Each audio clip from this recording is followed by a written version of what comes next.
(2010년 47회) 2번 문제 해설해 드리겠습니다. 여기서 이제 각각 물체들의 이제 질량이 m으로 같고 반지름 r로 또 같고, 그리고 각 물체의 각가속도 크기를 구해라 이렇게 되어 있거든요. 각가속도의 크기를 비교해라. 자, 그럼 이제 어떤 조건 하에서 했냐면, 크기가 동일한 힘 F가 각각 작용을 해서, 그래서 이 F에 의해 가지고, 그죠? F에 의해 가지고 얘네가 회전 운동을 하게 됐고, 그때 F가 이제 뭐 어느 시간 동안 작용을 했을 거고 빨라지는 운동을 했을 겁니다. 정지 상태에서 회전을 시작을 했다라고 하게 되면, 그죠? 그리고 이때 회전축은 질량 중심에 있다라고 이제 문제에서 드러났고요. 그죠?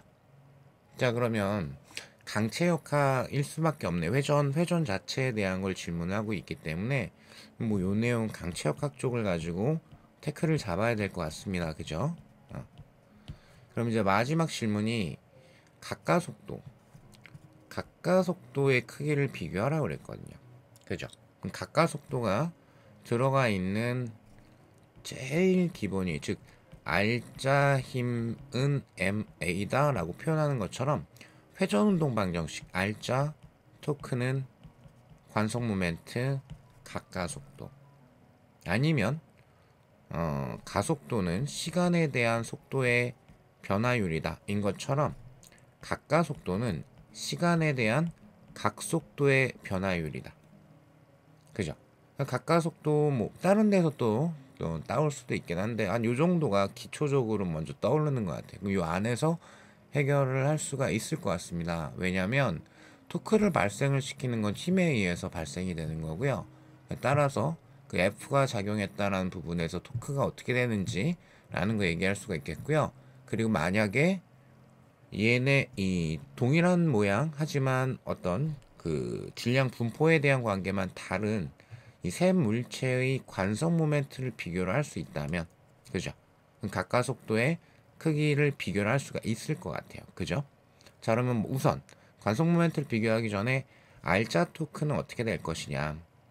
자, 그러면은 뭐 첫 번째 그림만 쓱 보시게 되면, 토크를 발생시키는 거는 회전축으로부터의 이 거리 벡터에 대해서 수직 방향의 힘이 하필이면 토크를 발생을 시키고요. 그죠?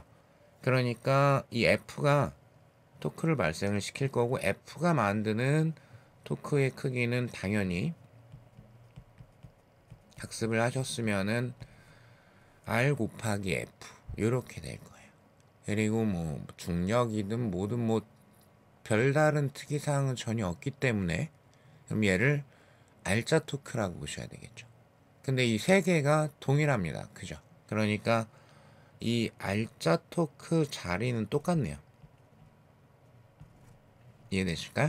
자, 그러면 요 관성 모멘트의 크기를 비교하는 게 핵심이죠. 그래서 이때 필요한 게 뭐냐면, 관성 모멘트라는 거의 가장 기본적인 뜻, 각 질점들의 mr 제곱의 합이다. 그죠? 물론 이제 저는 그 답에다가 원판과 고리 9에 관성 모멘트를 다 표시를 해 놓기는 했어요. 그리고 이제 기본 강의 때는 뭐 요 정도는 외우시는 게 좋다라고 추천을 드리긴 했었고요. 그죠? 근데 이거 유추는 할 수는 있습니다. 왜냐면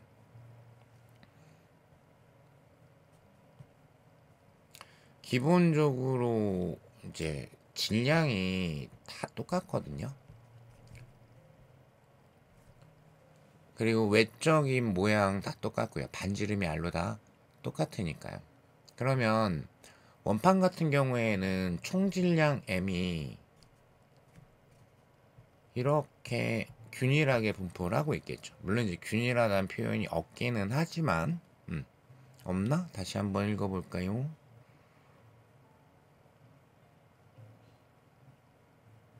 있네요. 모든 물체는 균일하며, 그죠? 자, 그러니까 따라서 이때 mr 제곱 가까운 i도 있고 그 다음에 큰 i도 있고 이렇겠죠. 이 회전축에서 가까운 i는 질점의 mr 제곱이 작을 거고요. 회전축에서 멀리 있는 지점은 mr 제곱이 크겠죠. 얘네들의 토탈 합이다 이렇게 될 거고요. 그 다음에 원형 고리라고 했습니다. 원형 고리, 그죠?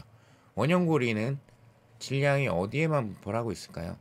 이렇게 고리에만 라지 m이 전부 다 고리에만 균등하게 분포를 하고 있어요. 그럼 여기는 각 질점들의 모멘트가 m 라지 r 제곱 밖에 없어요. 얘네들의 토탈 합이 되는 거죠. 그죠? 라지 m 이거는 뭐 그냥 바로 나와야 되겠죠. 그죠? 이해되실까요? 그 다음에 속이 찬 구가 있다. 9라고 그랬습니다. 9. 그죠? 그러면 이게 입체적으로 생각을 했을 때 원판에 비해 가지고는 이렇게 볼록한 게 위아래로 입체적으로 더 있는 거잖아요. 그죠? 그러면 상대적으로 라지엠이 분포를 하고 있다라는 건 똑같긴 한데, 그러면은 이 원판에만 라지엠이 분포하는 거에 비해 가지고는 어떨까요? 질량의 분포가 바깥쪽으로도 분포가 되어져 있기 때문에, 그죠? 그래서 기하학적인 특징에 의해 가지고 이 원판 자체의 모멘트하고 비교를 했을 때는 9의 모멘트 값이 조금 더 작은 값이 될 수밖에 없어요. 근데 우리는 사실 이제 원판은 2분의 1 mr 제곱이야. 그 다음에 얘는 5분의 2 mr 제곱이야. 요 내용을 알고 있다라고 보시는 게 좋을 것 같으니까 저는 외우는 걸 추천을 하긴 했습니다. 자, 그러면은 따라서 제일 모멘트가 큰 아이는 mr 제곱이 될 거고요. 그 다음 게 원판 2분의 1 mr 제곱이 될 거고요. 그 다음에 5분의 2 mr 제곱이 그러면 9의 모멘트 값이 되겠죠. 요 순서가 모멘트, 관성 모멘트의 순서이기 때문에 그러면 따라서 가까속도는 가장 큰 게 누구? 9가 돼야 되겠죠. 그죠? 그리고 두 번째가 원판이 될 거고 마지막이 고리가 돼야 되겠습니다. 가까속도는 이렇게 될 거다. 알짜 토크가 같은데 모멘트에 비교를 할 수가 있기 때문에 그래서 가까속도의 크기를 우리가 비교를 할 수가 있게 됐습니다. 라는 내용이 되는 거죠. 자, 그러면 4번을 골라주셔야 되겠고요. 자, 변형 OX 문제 1번 문제 보시니까 관성 모멘트는 원형 고리가 가장 작은가? 관성 모멘트 이미 비교는 다 했습니다. 원형 고리가 가장 큰 값이 돼야 되겠죠.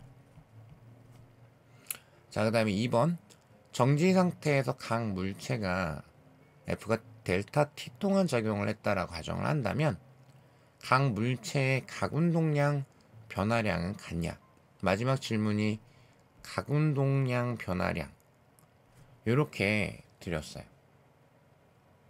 그럼 이쪽에 대한 정리가 없었다고 하더라도 기본적으로는 회전운동 같은 경우에는 병진운동에 관한 식정리를 거의 99%를 그대로 차용해서 갖다가 쓰죠.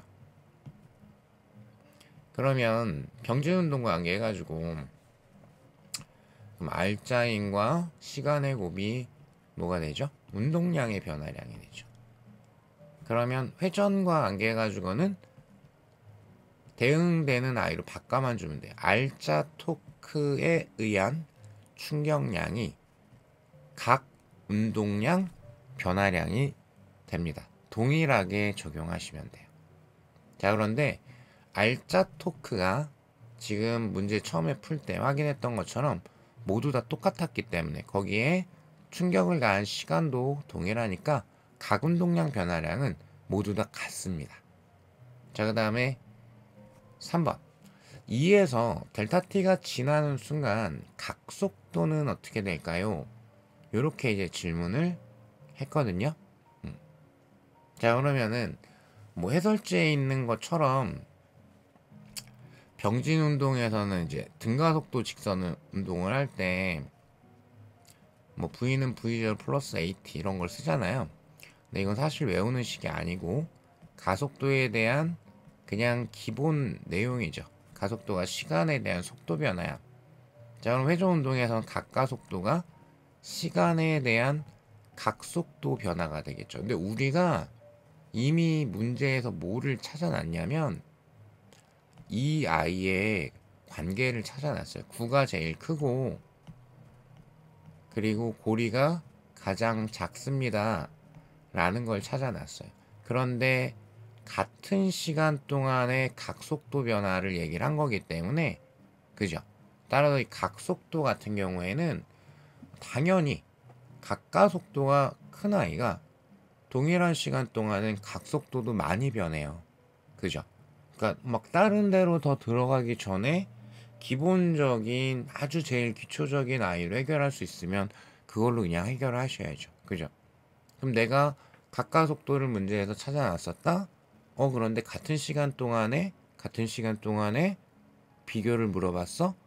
그러면 당연히 각가속도가 클수록 동일한 시간 동안에 각속도의 변화는 많이 일어나야 되죠. 그러니까 각속도가 가장 큰 아이는 각가속도가 최대였던 누가 돼야 되냐면 9가 돼야 되겠죠. 9가. 그죠? 그래서 요 아이는 틀린 걸로 골라주셔야 되겠습니다. 자, 수고하셨습니다.